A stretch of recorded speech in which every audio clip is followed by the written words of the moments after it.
Bienvenidos. Esto es Fuera de la Caja. Yo soy Macario Esquetino. Le agradezco mucho que me acompañe para hablar hoy de lo que ha estado ocurriendo durante esta semana que termina el 25 de julio, una semana en la cual el presidente continúa en este pantano en el que se metió, del que no tiene cómo salir y cada vez se nota más angustiado. Ya lo habíamos platicado. Empezó a perder el control de las circunstancias y frente a la derrota que tuvo el 6 de junio, que le impidió continuar su idea original, su proyecto base, que era extender su mandato o de plano reelegirse, pues ya no le quedó más opción que arrancar una sucesión muy adelantada, que no va a poder controlar. Va a tratar de sacar adelante a su candidata, Claudia Sheinbaum, pero pues con 3 años de distancia se ve realmente difícil y lo está resintiendo ya desde esta semana. Lo habíamos platicado aquí, pero ahora ya más colegas analistas lo van percibiendo y empiezan a comentar acerca de este proceso en el cual el presidente empieza a notarse pues cada vez más enojado. Creo que esto es resultado de su incapacidad de resolver los problemas. No ha resuelto nada. Había dos grandes problemas que fueron los que nos llevaron a votar en 2018, la corrupción y la inseguridad. Eran las dos cosas que los mexicanos queríamos que se enfrentaran.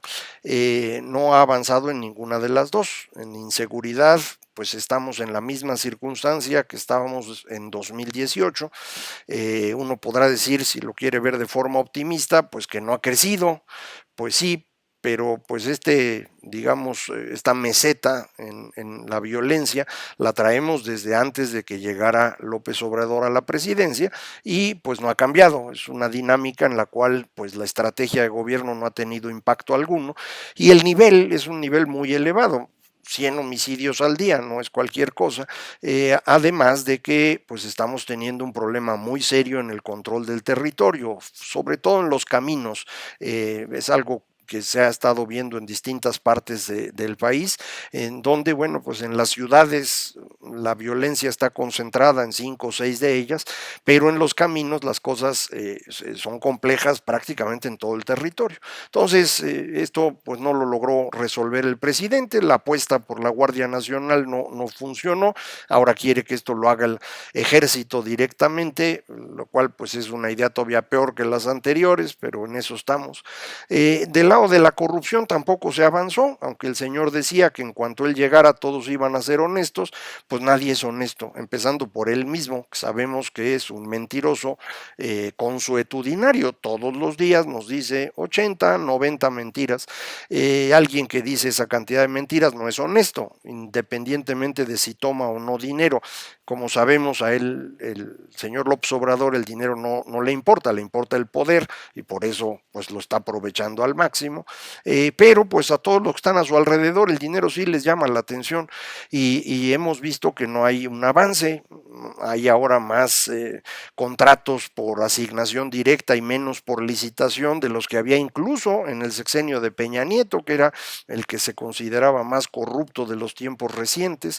Hay menos transparencia, no sabemos qué está pasando, de forma pues que en tema de corrupción yo tampoco creo que haya mucho avance. No resolvió estos problemas, pero sí creó otros, empezando por la parte económica, en donde la cancelación de la construcción del aeropuerto de la Ciudad de México implicó pues un costo directo inmenso, 100,000 millones de pesos que ya estaban ahí metidos, otros 200,000 que necesitamos pagar en bonos durante un periodo bastante largo, que implican que pues lo que se tenía de dinero, de ingresos por los derechos de uso de aeropuerto, se tienen que destinar por completo a pagarle a los tenedores de bonos, es un dineral el que se va ahí. Santa Lucía, que es lo que se está construyendo en sustitución, pues no es un aeropuerto que vaya a tener mucho uso, yo creo, está realmente lejos de la ciudad, hace muy difícil el uso de operaciones simultáneas en los dos aeropuertos, vamos a ver qué pasa. Dos Bocas no va a terminarse, ya no digamos cuando él pensaba, sino yo creo que no va a terminarse en todo el sexenio. Eh, ya veremos, pero no se ve muy claro que esto avance. De manera pues que sus grandes proyectos tampoco tienen mucho éxito.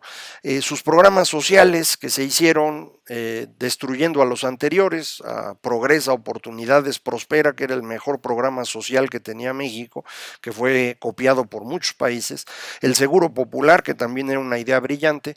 Las dos cosas fueron tiradas a la basura y se sustituyeron con entrega de dinero en efectivo, jóvenes construyendo el futuro, sembrando vida, pensión para adultos mayores. Esta última tiene un impacto positivo, yo creo, porque efectivamente reduce la pobreza en una época de la vida donde es verdaderamente grave. Recuerde usted, 60% de los mexicanos no tienen pensión, de forma pues que a ese grupo le está sirviendo. Al otro 40% pues le alcanza el dinero para sus gastos, pero por la forma como se administra este programa, que es a todos, pues se les da también dinero a ellos. Los otros programas, Sembrando Vida y Jóvenes Construyendo el Futuro, no tienen un impacto social relevante.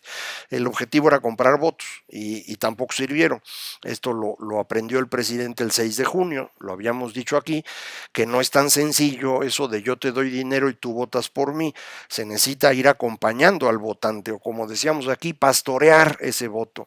Eso es lo que hacía el PRI muy bien cuando era el partido hegemónico. López Obrador quiso experimentar y no le funcionó.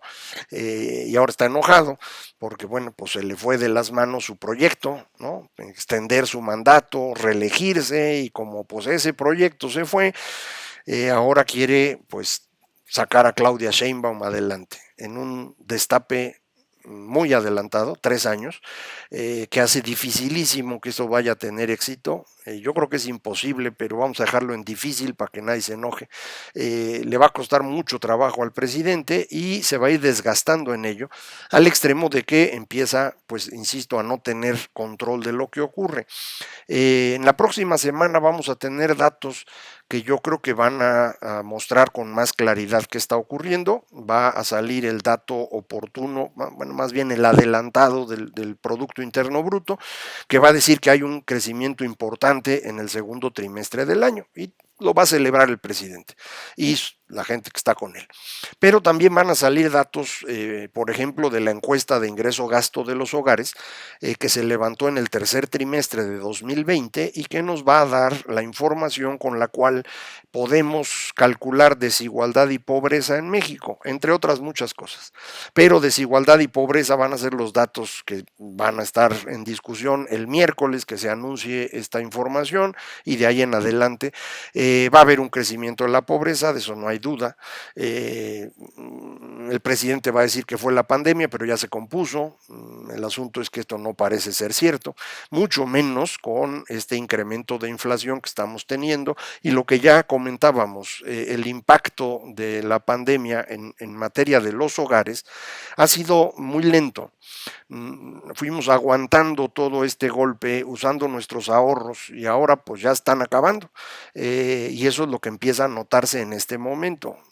Restaurantes que habían aguantado y ya de plano no pudieron, hoteles que están aprovechando que en México no se hacen pruebas a los que llegan del exterior para pues que se vengan los enfermos, y entonces ya la tercera ola de la pandemia es una cosa extraordinaria. Es una combinación de elementos, insisto, que nos muestran otra vez la incapacidad del gobierno. En el caso de la pandemia es el más grave en materia de vidas humanas.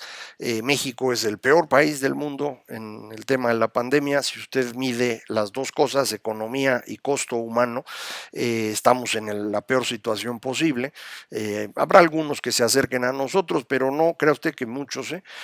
Por ejemplo, Brasil tiene más golpe humano, pero su caída económica fue menor. Algo similar ocurre en la India, que tiene una mayor cantidad de fallecimientos, pero con una población que es 10 veces mayor a la de México. Entonces, a la hora que calcula uno las cosas, pues sí, somos el peor país, y esto es resultado de hacer las cosas muy mal desde el principio.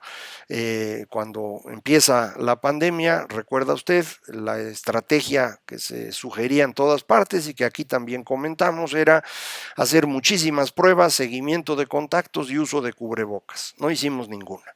Entonces el primer golpe nos costó. Lo que trató de hacer el gobierno en ese periodo fue que la gente no llegara a los hospitales para que no se vieran escenas como las de Italia o España.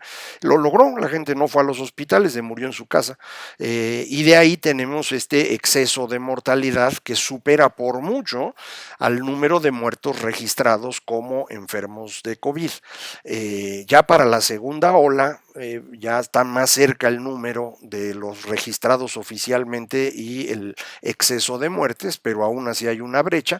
Y esta tercera ola, afortunadamente parece que hay menos mortalidad, menos letalidad, pero el número de contagios es muy, muy alto, ya prácticamente al nivel de lo que ocurrió en enero, pero a un ritmo de crecimiento superior. Entonces la cosa se está poniendo bastante fea y será la tercera vez que fracasemos porque pues no se ha hecho nada distinto. Al contrario, el presidente dice que las cosas están bien y lo mismo dice su achichincle de salud, el criminal López Gatell. Ojalá algún día sea procesado por lo que ha hecho. Pero entonces, insisto, durante todo este gobierno, 3 años ya, no ha salido nada. No le ha funcionado nada. Lo que nosotros celebramos alguna vez, que fue el incremento al salario mínimo, una buena idea, empezó en el sexenio de Peña Nieto. En ese sexenio fue que se quitaron las trabas para poder hacer aumentos relevantes en el mínimo. El primer aumento importante fue en 2018, en el sexenio de Peña Nieto. Le siguió en 2019 el presidente López Obrador, e insisto, lo celebramos nosotros. En el 2020 ya nos preocupó que el aumento fue demasiado grande, fue el más alto de todos, 20%, en un momento en el que estaba claro que iba a haber un golpe económico. No era el momento ideal para hacer un aumento tan elevado, pero se hizo. Y en 2021 se volvió a dar un aumento importante, el más chico de los tres de López Obrador, que han sido 16, 20 y 15%, pero me parece que ya fue un aumento que no tenía sentido. Si el de 20% en 2020 me pareció preocupante, el de 15% en 2021 ya sí es un error claro, que se está notando en la incapacidad de generar empleo formal. Ya están muy caros pues los empleos y entonces las empresas no pueden generar estos empleos formales y no lo están haciendo. El empleo informal se recupera rápido, el formal no. Y creo que esto también se está reflejando ya en presiones inflacionarias. La inflación, al crecer, neutraliza el efecto del aumento en el salario mínimo y entonces permitirá contratar más personas, pero pagándolo a través de los precios. Esta carrera precios-salarios es el origen de nuestras grandes dificultades económicas en los años 70. En esa época en la que se hacía lo mismo que está haciendo el señor López Obrador, porque es la época que él tiene de referencia, es cuando él conoció la civilización, acuérdese, salió de Tabasco, llegó a la Ciudad de México, vio algo que no conocía y eso es lo que quiere volver a hacer. No se da cuenta que eso fue un fracaso y que 50 años después el fracaso será mucho mayor, pero no lo pudo entender, quiso hacer eso, 3 años después todo ha fracasado, todo. Si alguien de ustedes tiene algún ejemplo en donde podamos ver un éxito de López Obrador, ahí me avisa. El del salario no funcionó. El otro que le celebran mucho es la capacidad de recaudación. El año pasado la recaudación fue de 14.5% del PIB, impuestos directamente, puros impuestos. Es el más alto en la historia que yo sepa. La razón es porque el PIB se cayó. Pero la recaudación no, se logró mantener la recaudación.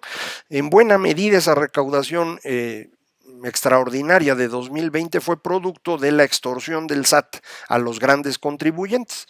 Muchos de estos grandes contribuyentes pagan menos de lo que uno quisiera porque pues pueden hacer estrategias fiscales, tienen suficientes recursos para tener abogados especializados en encontrar los huequitos de la ley y con eso pues pagar menos. Muchos de los grandes empresarios son abusivos, como muchos políticos o muchos deportistas o muchos actores o muchos analistas, son seres humanos, pues hay de todo, y pues uno quisiera que sí pagaran bien, pero para eso pues hay que hacer formas razonables, y eso es la ley. El SAT el 2020 se brincó la ley y dijo, o me pagan o los meto a la cárcel, y ahí vemos.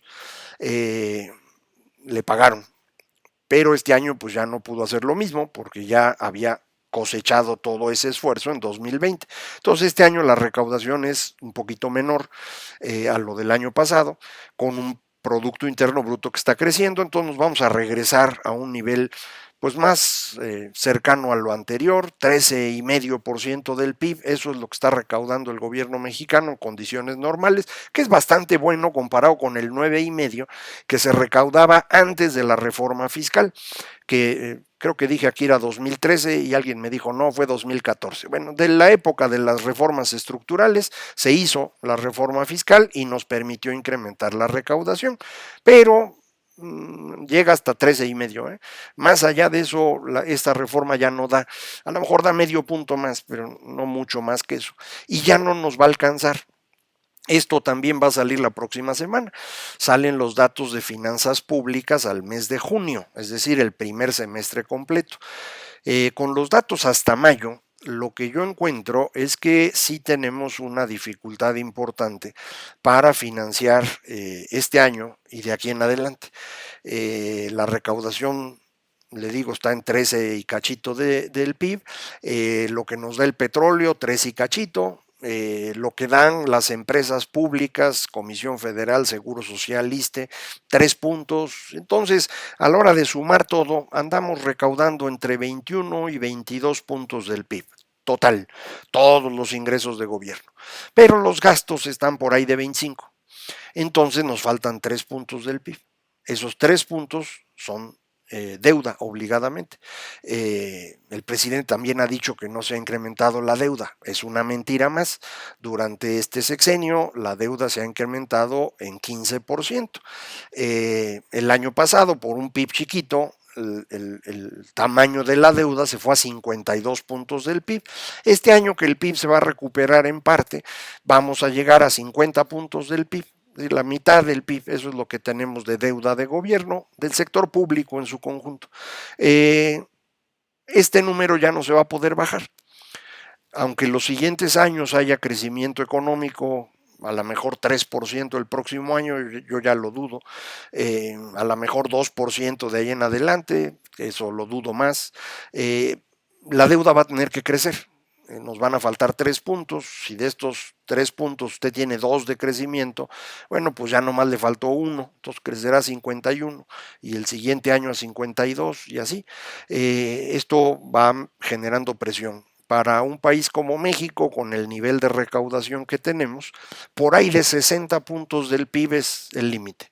Entonces, pues empezamos a movernos en dirección a una presión muy fuerte al final del sexenio. Usted recordará, si es viejito, que esa es nuestra gran preocupación. Luis Echeverría, en los años 70, nos dio la primera crisis de fin de sexenio. Con López Portillo hubo la segunda crisis de fin de sexenio.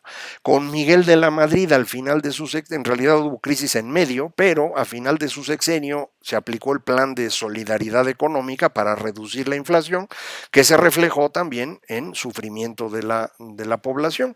Y en el sexenio de Carlos Salinas, la crisis ocurre literalmente al final del sexenio, o más bien en los primeros días del sexenio siguiente.